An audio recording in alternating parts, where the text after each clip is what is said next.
Welcome to Deal to Heal with E. James podcast. On this podcast, my guest and I will discuss topics and ways to help us to heal in every area of our lives.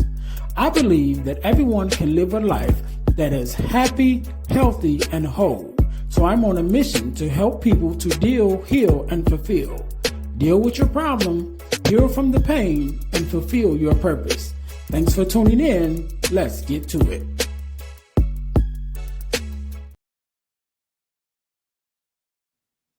Hey guys, real quick, before we jump into the episode, I need you to do the 3 S's for me. What is that? First of all, I need you to subscribe to the channel so that you don't miss an episode of our podcast. Number 2, I need you to share it with your family and friends. Don't keep it to yourself. Share it with someone else. Lastly, I need you to say something. Leave us a comment. Let us know how we're doing. Let us know what you want to see from us, what you like, what you don't like. We are open to your suggestions. We want to know everything that you want to let us know about the podcast. All right. Now, get back to the episode. All right. Welcome to the Deal to Heal with E. James podcast. I am your host, Earnest James, and I believe that everyone can and should live a life that is whole, healed, and healthy. And therefore, we're on a mission to help people to deal, heal, and fulfill, to deal with your problems, to heal from the pain, and to fulfill your purpose. Thank you guys once again for tuning in to the Deal to Heal with E. James podcast. If you haven't already, make sure that you listen, like, subscribe, and share to our podcast on all of your podcast listening platforms. And again, make sure you share it with someone else. Don't keep it to yourself, but share it with your family and friends that we are here on the air. Also, make sure you guys are checking us out on our YouTube channel, which is the Deal to Heal Podcasting Network. Again, that's the Deal to Heal Podcasting Network on YouTube, where you will find our sister podcast, which is the Girl Dad Discussions podcast, as well as the Deal to Heal with E. James podcast, which you are listening to or watching right now. Again, that's the Deal to Heal with E. James podcast, the Girl Dad Discussions podcast, and a couple other podcasts that we also have, all that can be found on our YouTube channel, which is the Deal to Heal Podcasting Network. So make sure you guys go there and check us out. Also, our podcast is brought to us by our new endeavor, which is our school platform. So we just started our school platform, which is the Deal to Heal School for Living, which can be found on the school platform to help us carry out our mission to help people to deal, heal, and fulfill.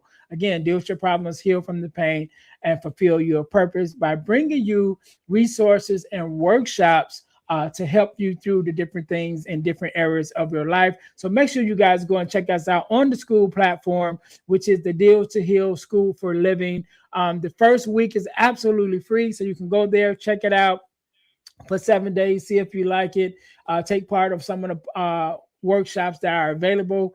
And if you decide to stay, it's only $27 a month, and each month you will be given access to a new workshop. So make sure you guys go there. Again, checking us out on the school platform with our school community, which is the Deal to Heal School for Living. So that is what we got going on. But right now, today, just like any other day, we are blessed with the guest, Miss Christine. How you doing? I'm doing so good. Thanks for having me. No problem. First of all, let me say thank you for being here, because you could have been anywhere else with anyone else, but you're here with me and my listeners, and we definitely appreciate it. So we're going to jump right into this thing. Yeah, Christine, let's do me a talk. favor. Yeah, do me a favor. Introduce yourself to my audience. Tell us a little bit about who you are and what it is that you do.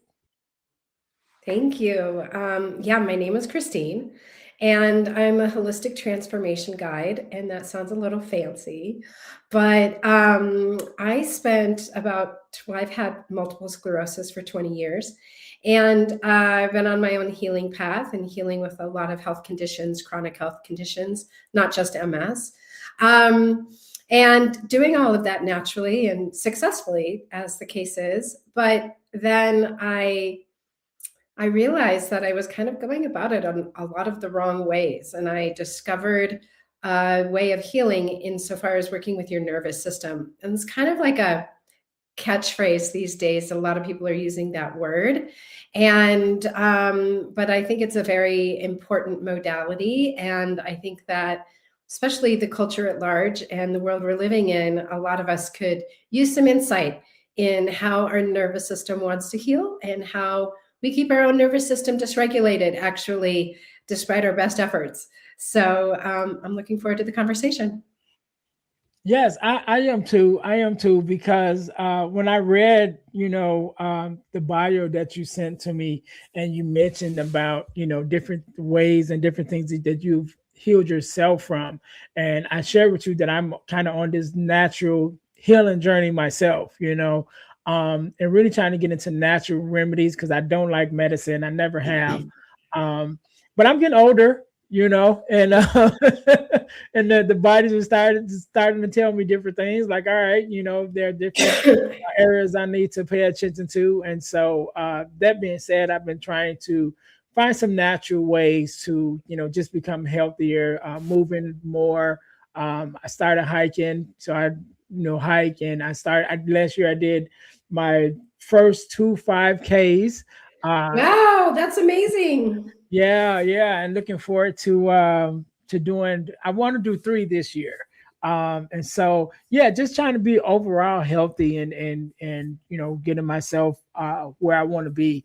But I want to go back, in your story a little bit because you mentioned about having multiple sclerosis, and so let's talk about that. Just in your earlier life, or should I say, just growing up with it, and just tell us a little bit like who you were as a person, growing up, and how was life, and even dealing with multiple sclerosis before you got to the point where you decided to kind of start finding ways to heal yourself. Yeah. Well, I was diagnosed 20 years ago. And so, but before then, like a lot of times I think when we look at a diagnosis and we think like, how were we living pre-diagnosis? Like, were there any Mhm. clues Yeah.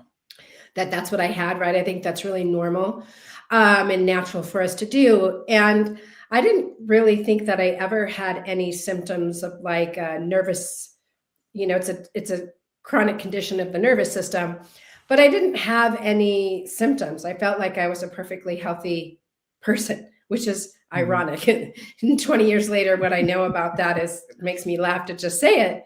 But if I do, now that I know what I know about the nervous system, if I think about who I was back then, I was completely dysregulated and I had a pretty traumatic childhood. I mean, a lot of us do. It's not necessarily a new or unique story, but I think it's relevant to how all of us deal with our traumatic past and the things that happen to us because that's life and that's these are the things and circumstances we deal with.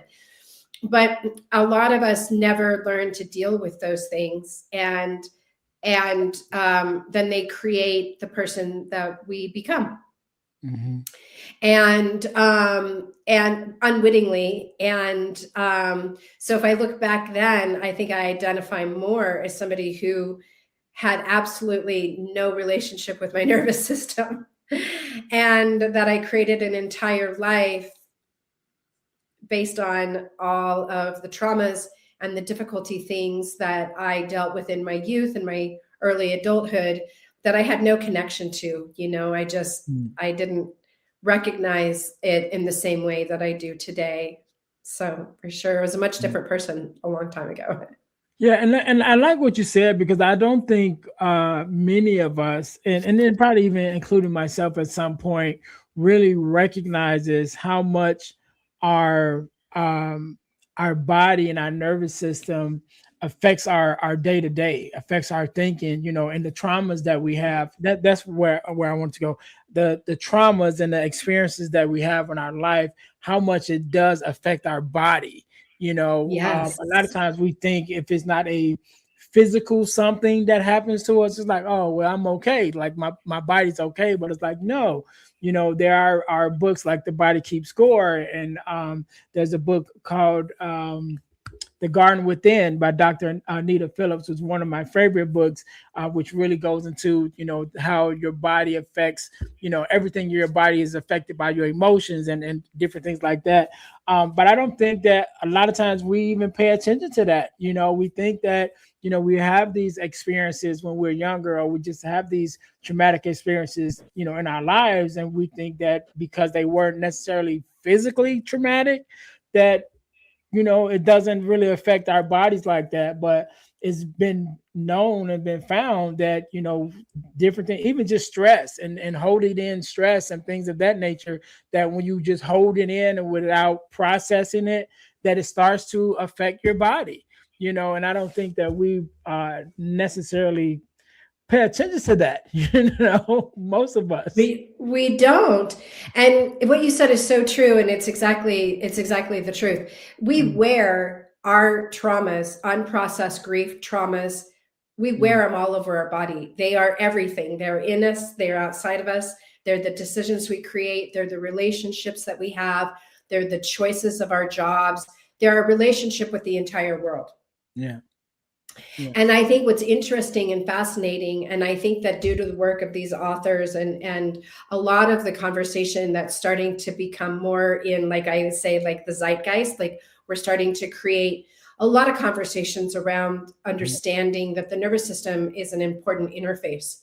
And but what I also like to share is that as it relates to your relationship with your body and listening to your body, a lot of us would say, like, oh, I have high blood pressure, my doctor says that's a normal part of aging, and not actually recognize that that's a nervous system imbalance. It's a mhm, coping mechanism, or that's the way your body is talking to you to tell you that something's out of balance. And instead we think of that as something that's somewhat normal, mhm, acceptable, and or even we'll even like go to the diet, let's say, and be like, oh, I just cut back on my salt.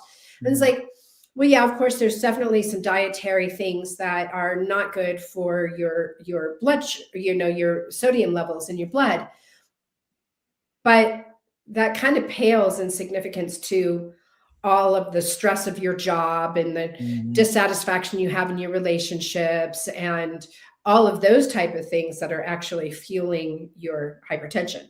Does that make Yeah, sense? And so yeah, I think yeah. kind of like all of us is we're disconnected from all of these different things and not pulling it all together and being like, oh, my body is actually sharing a wisdom with me.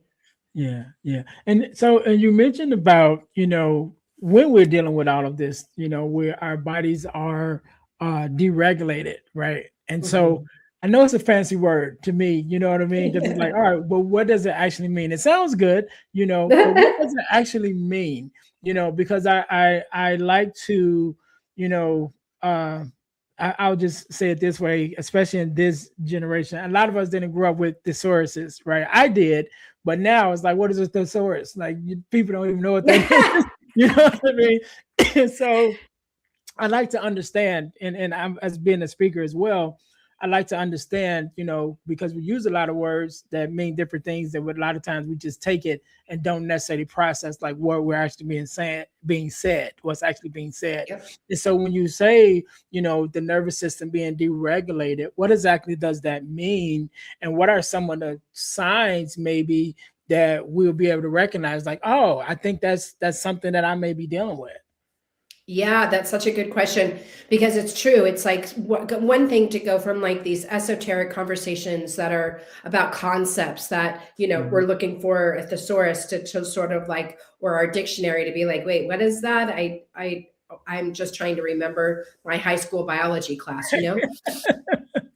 And then going from that concept to seeing yourself in that and making that connection to the importance of it. Mhm. And so I think that we all know people who are dysregulated. I think that the whole world is dysregulated right now.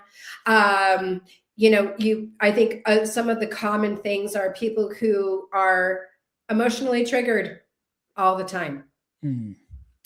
people who have a short fuse, people who are always in the drama realm. They're always feeling drama, feeding drama, attracting drama.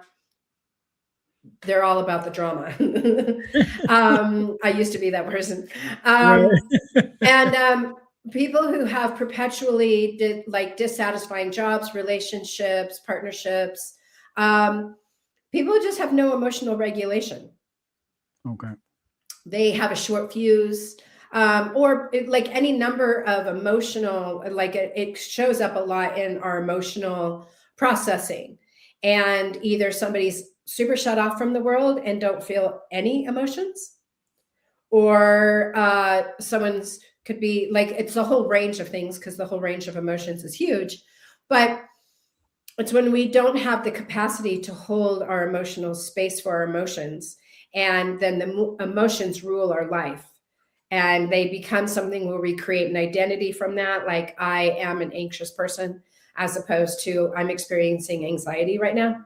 Mm-hmm. um, and so we create an identity from it. We create belief structures from the emotional states we experience, without recognizing it's how we deal with our emotional state and not an identity we create from our emotional state.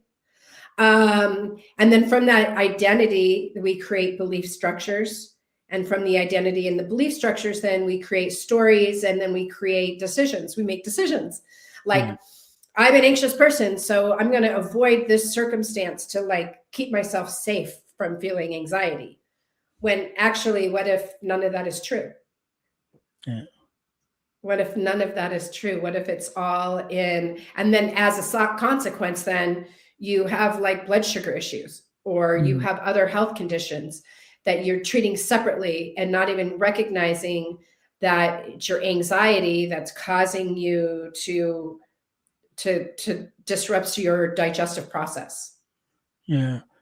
Some things like that. That's an Yeah. example, Can we? or a I long want to talk a example. little bit about anxiety, right? So because, and I hope my daughter don't mind me sharing this, but I'm gonna share it because it was such a traumatic experience for me, right? And I know it was traumatic for her, but it was definitely traumatic for me. So my daughter, she had told me before that she's dealt with anxiety, and I'm like, okay, Mhm. so I knew it, but I had never experienced it. And so my daughter was living with me for a couple of years, and then she recently moved out. She's 22, finna be 23 now. So she's wanted to kind of spread her wings a little bit. And so she moved out, and I moved to another state, and so, going through that change, being in a new state, in a space where you don't really know anybody. I think she had like one friend that was there that she connected with, but new state, new everything, and she called me one day, and she's inside of a full blown panic attack, and she can't breathe. She's crying. I'm on the phone. She's in a whole nother state. I'm in Illinois. I'm on the phone with her, and she's crying. I'm trying to comfort her. And one of the most helpless feelings I've ever been in, especially as a dad. You know what I Yeah. mean? Because Yes, I'm on I this do. phone, I'm holding this phone, I'm listening to my baby because she's my only child, right? So I'm listening to her, and she's crying, and she can't catch her breath, and she's going through this whole thing, and there's nothing I can do. You know what I mean? And so I'm just kind of in this space with her, just like, okay, I'm gonna stay on the phone, um uh, I had someone call one of her friends who came to the house where she was, or kind of with her, and called the ambulance so they can kind of, check on her, whatever. But the whole thing lasted about an hour. So I'm sitting on the phone with my daughter for about an hour, and she's in this full blown panic attack, like for a whole hour, and she's crying. And then she would kind of calm down, and then right when she's like getting calm, then it would kick back in, and then she'd go back into it again. One of the most helpless feelings I ever had as a dad, to not, you can't really say the right thing because like nothing you can say. I can't get there, so there's nothing I can do, and I've never dealt with it before, so I don't know, really the symptoms of it. I don't know I kind of know what triggered it for her. Um, but from personal experience, I have no experience with it, and so when we talk about our nervous system and just with anxiety, is there some things that we can do, or just in overall, as we talk about, uh getting our bodies back kind of in the place where that we want them to be? Is there some things that we can do to kind of nurture our body to get back into a good space, to kind of be able to connect with it, where we can kind of control ourselves a little bit more? Yeah, wow, that's so many. Thank you for sharing that story, and also thank you for being like a super dad and being on the phone with her for that long while she had to process everything. And it is hard to hold space for somebody else when they're experiencing a big emotion without it affecting us as well. And Mhm. that's really big, right? Especially if Yeah. it's someone that we love or a child. I have a daughter, she's 22 as well. So we share Mhm. that. Um, and I think like, just like in general, anxiety is an emotion built on the foundation of fear. It's fear is usually at the root of any anxious moment. And it Right. makes sense, like potentially that, your daughter was experiencing a lot of fear based Yeah. circumstances because she's in a new place and everything's new, trusting herself. And so, yeah, a lot of these things are going to ignite fear within somebody, and then you're anxious about that. And I think though that you asked something though that was really powerful, because I think like this is like what is so beautiful and important, I think, about us having a conversation about emotions and how we recognize that it's really important that we're able to both experience our own emotional state, but also how our emotional state affects the people that we love and are closest to us in our life. Mhm. A lot of times, the people who are on the receiving end of our emotional experience take it personally. They make it about them, or let's say it's not about them, but they end up feeling something like inferior, or they feel afraid, they want to run away, they feel uncomfortable, right? And then something comes up in them that is like a reflection of their inability to rise to the moment, whatever that looks Mhm. like, right? Everybody's story is a Right. little bit different. And then they start telling stories about themselves, like, why can't, or like feeling guilty, I can't be there, I can't jump on the car and like go Mm. comfort you, right? Like then we, as the Right. receiver, don't have the understanding necessarily that there are ways that we can literally like hold space for somebody else's emotional experience without it meaning anything about us. Mhm. And that's really hard, right? That's a whole nother layer of like self-actualization and realization, to recognize that this is like with your daughter, potentially it's easier in some ways because you didn't trigger that in her. Like Mhm. sometimes we're in a relationship with somebody and we trigger them because of, and then we have to hold space for that emotional experience to happen. Right. Right. But I think that you bring up something super powerful, and that is like, well, number one, I think is like a practice that I teach people is how to build emotional capacity. Like a lot of us don't have any capacity to hold our emotional space for ourselves, to hold Mhm. everything that we are without it meaning something about us.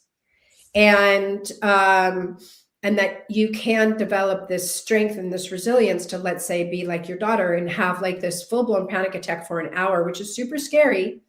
Mhm. But don't have it mean anything about her. And actually, how about it's really beautiful because her nervous system was processing all of this fear and grief and uncertainty and these new circumstances and whatever it is that precipitated that experience for her. And it doesn't mean that there's anything wrong with her. It actually means everything is just right with her because she was able to feel everything and then call her dad, and you were there. And like, how could it be any less perfect than that, you know? Mhm. But I think for all of us on the opposite end, this is where it's really important as well, is like that we can learn to create energetic distance from the person who we love or not love, a coworker or somebody who's pissed off at you in the line at the grocery store. Mhm. But that we can hold a space for somebody else's expression, emotional expression, without taking it on ourselves as it means something about us. And that's a decision that we get to make, is like, and even if it does mean something about you, like let's pretend like you're in a spousal relationship or something like that, and it does mean something about you, you did do something wrong, but it's still how we hold the emotional space for somebody else's expression, without buying into it and escalating the conversation and then taking it off the rails in a whole nother direction and then creating all these other problems.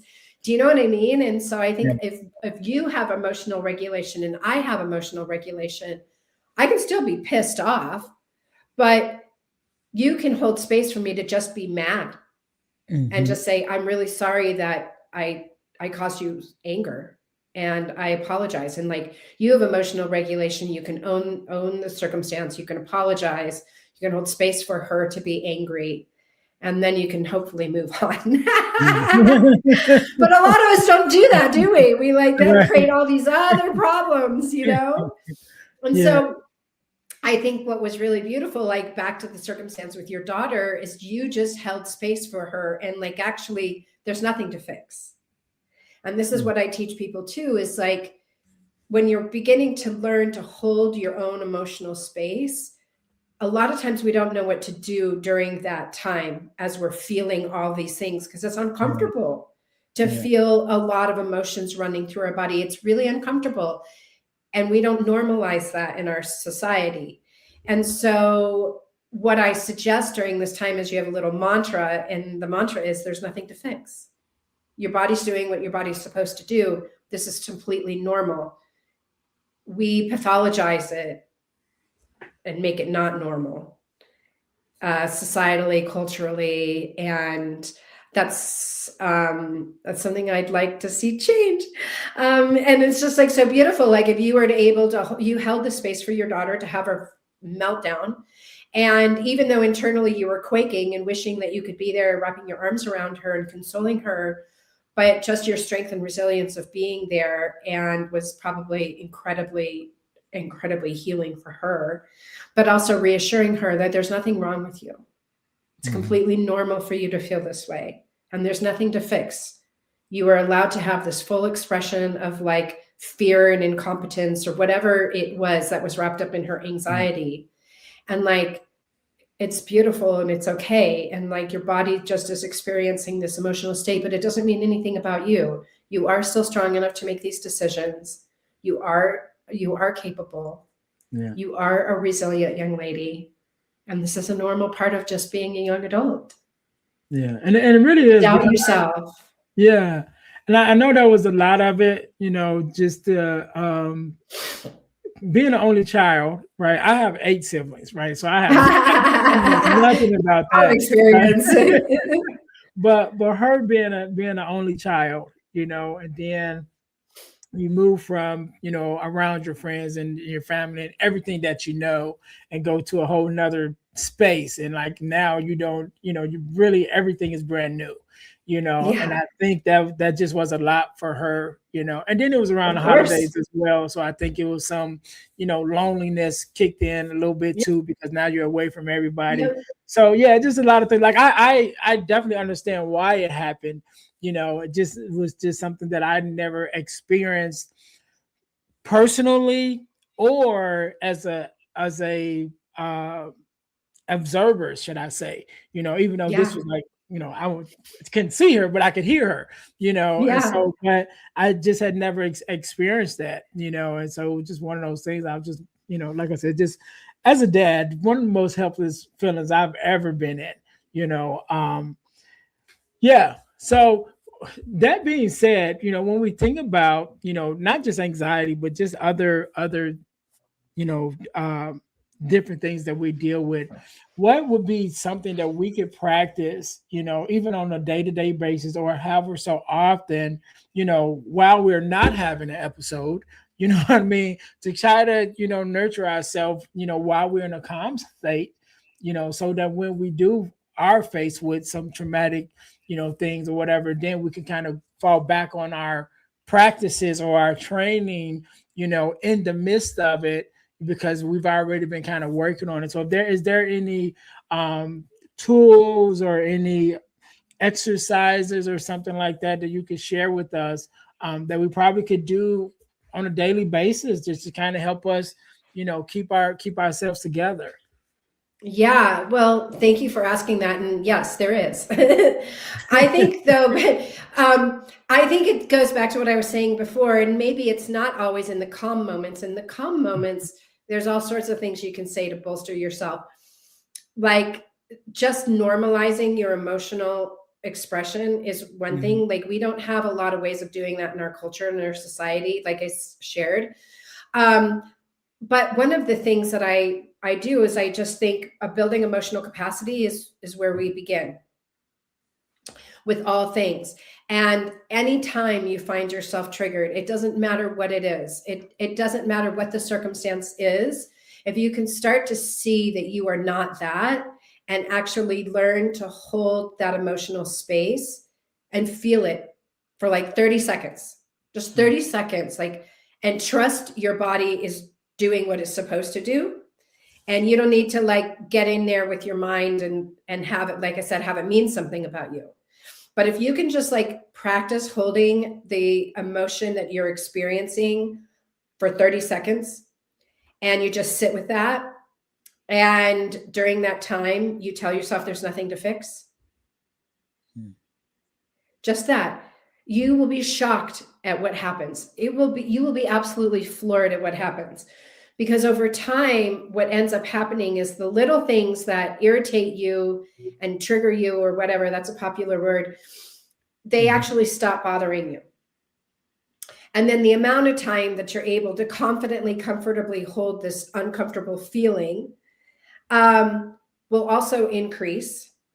And then you'll actually have the space and the confidence to hold these big things, like the real life things, like like your daughter moving to another state where she doesn't know anybody.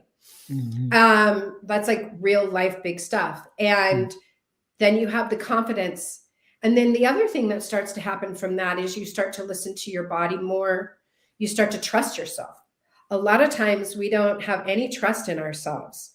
We expect other people to hold that for us without necessarily trusting ourselves. And so when you start to build self resilience, you start to build self trust, you start to believe self belief, like, I believe in myself. I know I can do this. I know I can hold myself.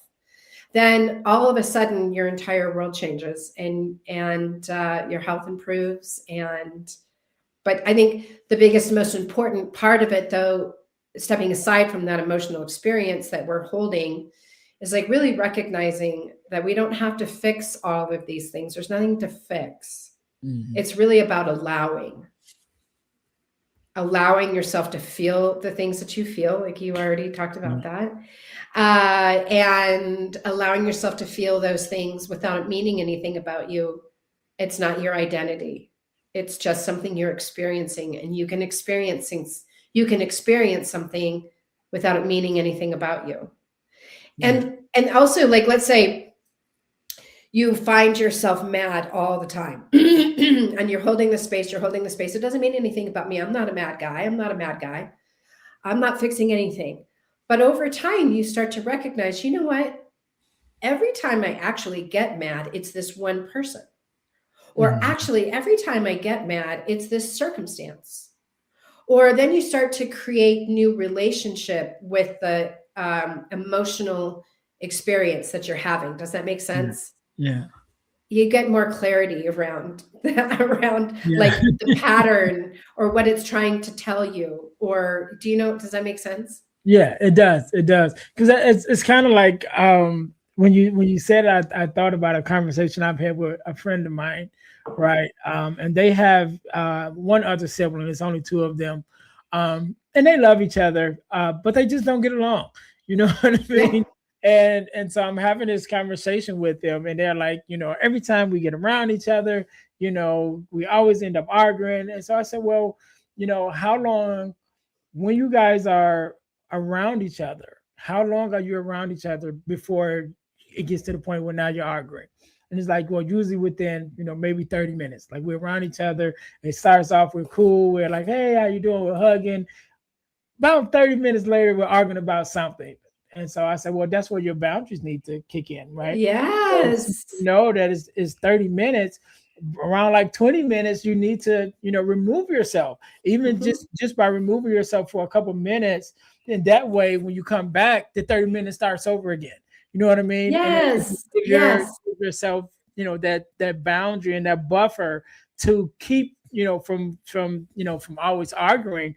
Um, and I think it's just one of those things that we have to recognize, how different people make us react, or how different situations make us react, emotionally, even physically, you know um even things that we're dealing with, when we recognize, like you said, like if I'm mad all the time, like, okay, maybe it's something to that. Why am I mad all the time?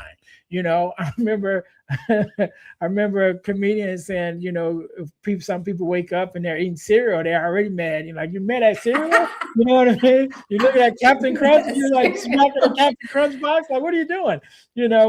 But that's the reality. Like some of us, and even if it's not just anger, but some of us have emotions that we carry consistently throughout our lives and throughout our day, and we never even take the time to kind of think of like, why am I this way all the time? Why am I sad all the time? Why am I happy all the time? Because even though we always want to have joy, but there's not always something to be happy about. So it's like, what are you kind of overlooking, or you know what I mean? It's like, why am I Yeah. this way all the time? And there's no kind of, ups and downs with my emotions and things of that nature. And I think when we take time to kind of focus on that and realize, or not even realize, but just kind of pay attention to ourselves, like, okay, I'm feeling this way, what made me feel this way, and then tomorrow if I feel that way again, okay, what's the common thread? Maybe it's some things I need to change in my diet, even, because food makes Yeah. me feel some type of way. What I Yeah. mean? Food will make you angry.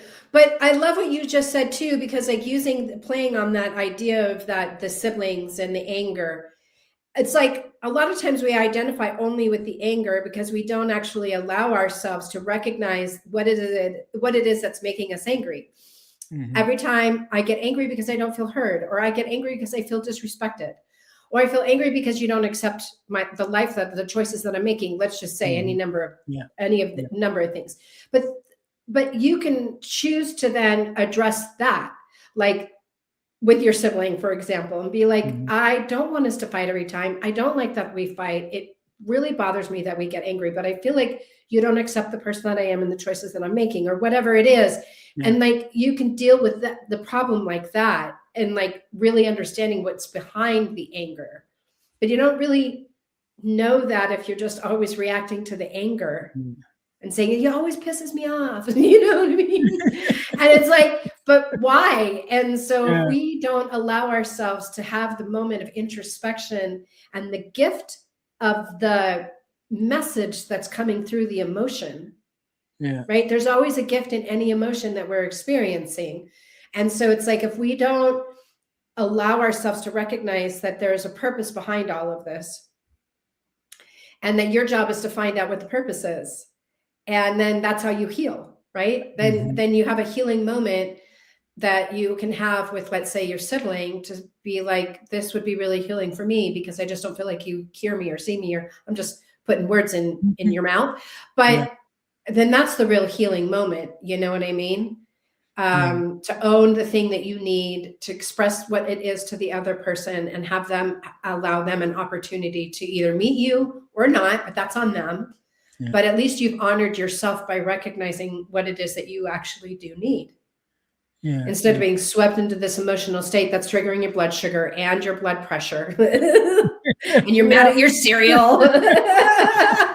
Right. Right. I love it. I love it, Christine. So one of the things that I asked you before we started recording was if you were an author as well as a book, but you said you're not. However, you do write. Tell us a little bit more about your writings and things that you write about, and where we can find that. Thank you. I write for Substack, which is a writer's platform. And I just write a lot of articles. I write articles about the healing process and all the ways that we heal. Everything from food and recipes that are optimal for our health and nutrition to all kinds of things like the vibration and frequency of healing. Like sometimes we do all the right things for our diet, but then the rest of our life is a disaster and we wonder why we can't lose weight. And it's like, well, maybe it's not entirely your diet, but Yeah. it's all the other things that you are not recognizing that actually play into the inflammation that you're experiencing. And so I draw a lot of parallels between all of the different ways that we heal and why it's important. Yeah, I love it. I love it. Christine, I thank you so very much for being on and for sharing your story and your expertise. I want you to have the last word. I want you to leave us with a word of advice or motivation or whatever, however you feel. I want you to leave us with some ending words, final words, I guess you could say. And however you Um, feel with doing that. And also, I want you to leave us, with your social media handles and things of that nature, where we can find you and work with you. I'll give you a couple seconds to think about that. So to my listeners, thank you guys once again for tuning in to the Deal to Heal with E. James podcast. Make sure you guys are checking us out on our website, the Deal to Heal, not Deal to Heal, the Deal healfulfill.org. Again, that's dealhealfulfill.org, which is our main website, which you can find a lot of the things that we're doing now and more information that on things that we're up to, as well as I know that it needs recently or more recently in the near future, we're going to do an overhaul on it because it is a little bit outdated. But right now, you still can go there and find some information about all the things that we have going on. Again, that's dealhealfulfill.org. Also, you guys check out my other website, my speaker's website, should I say, which is earnestjamesspeakslife.com. Again, that's earnestjamesspeakslife.com, where you can go find out more information about me as a speaker, or in order to have me to come out to speak or to hold a workshop at your school or organization. Definitely go there. Again, earnestjamesspeakslife.com to find more information about that. Also, our ebooks, as you guys know, if you listen to every week, our ebooks were able to be found at ebooksbyejames.com. But probably by the time you guys are listening to or watching this episode, that website is no longer up. However, you still can get the ebooks, and actually now you can get the ebooks absolutely free when you join our community on the school platform that I talked about earlier, again, which is the Deal to Heal School for Living. We have a free resource area where there's a ton of free resources, including all of our ebooks are there absolutely free.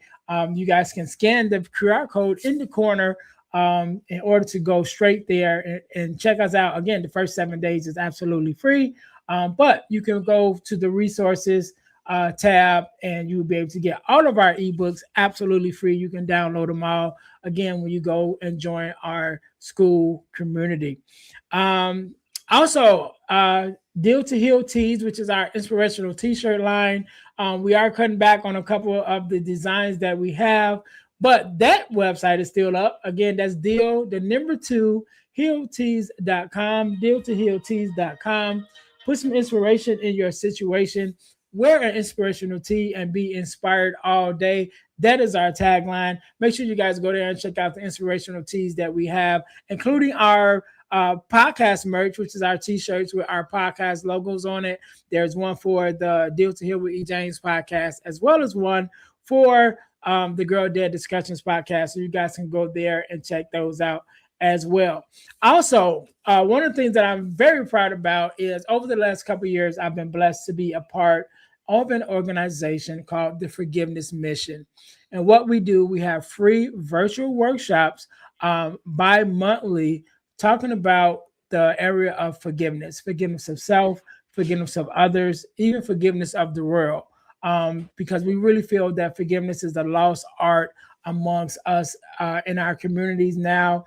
And we want to bring it back. We want to bring it back to make it more normalized in order to bring back forgiveness and love to our communities and to our world. So make sure you guys go to forgivenessmission.com in order to sign up for our next free virtual workshop. So whenever you're listening to this or watching this episode, either a workshop just ended or there's one coming up. So you can go to forgivenessmission.com in order to sign up for our next free virtual workshop. Last but not least, we are proud to announce that we have now started our own nonprofit, which is Deal to Heal the World Incorporated. And what we plan on doing is bringing a lot of resources to our communities and to, every community that we serve, to be able to do more things for them for absolutely free. A lot of the events and things that we have to charge for. But by starting this nonprofit and allowing you to donate to help us be able to bring more resources and more activities and things to the community for absolutely free for the community. So you guys can look in the description to find out ways that you can give, how you can give. Again, that's Deal to Heal the World Incorporated, which is our new nonprofit. So make sure you guys go into the details in the description of the podcast to get that information if you would like to make a one-time donation or a reoccurring donation. We definitely appreciate it. So thank you guys so very much for all of that. Christine, once again, let me say thank you for being on. Thank you for sharing your story, your expertise, and your experience. I definitely appreciate it. I want you to have the last word, so the floor is yours. Wow. What an inspiration you are. So many opportunities. Gosh, I guess I'm going to just play off of your words. I'm going to hope to inspire people to deal with their emotions and take ownership of their emotions and build emotional capacity. And this is how you heal. This is how you heal all the things in your life, your relationships and your health, and how you find your mission in life. And that would be fulfilling yourself, fulfilling your life mission. And it all begins with healing your nervous system and learning to manage your emotional state and build capacity. Yes, I love it. Where can we find you in order to work with you for those who would like to contact you? My website is christineruch.com, and I do calls with people all the time and explore all sorts of interesting conversations around how their nervous system is impacting their health. And then you can also find me on my Substack, and I am on Instagram, although I am not a big Instagram, like making all the posts and all that stuff. I leave that to other people, but you will find a lot of links to all the podcasts that I'm on if you'd like to explore my philosophy around the nervous system and emotional healing and healing your health. And that's christineruch.ms. All right. I love it. We can't end it no better than that. To my listeners, thank you guys once again for tuning in to the Deal to Heal with E. James podcast, where our mission is to help you to deal, heal, and fulfill, to deal with your problems, to heal from the pain, and to fulfill your purpose. Until next time, you guys be blessed. Thanks for listening to the Deal to Heal with E. James podcast. Remember to listen, like, subscribe, and share. This episode has been brought to you by Deal to Heal Teas. Put some inspiration in your situation. Wear an inspirational tea and be inspired all day. Let's go to dealtohealteas.myshopify.com. Remember, our mission is to help you to deal, heal, and fulfill. Deal with your problem, heal from the pain, and fulfill your purpose. Thanks for listening.